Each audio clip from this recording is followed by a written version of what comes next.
Did you have a happy childhood? Yes, I did.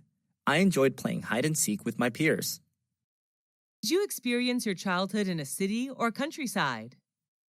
I spent my childhood in a rural area where I could see vast rice fields. Did you usually skip class when you were a child? Yes, I did, and many of my friends did too. Who were you with when you were a child? I was with my beloved family. What did you want to be when you were a child? I dreamed of being a fashion designer. Who did you love the most when you were a child?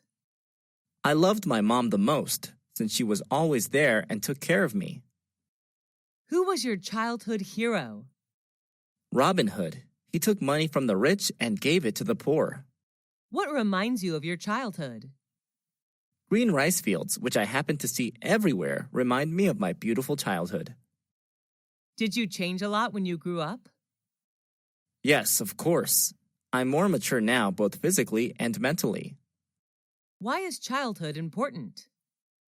Because it shapes people into who they will become.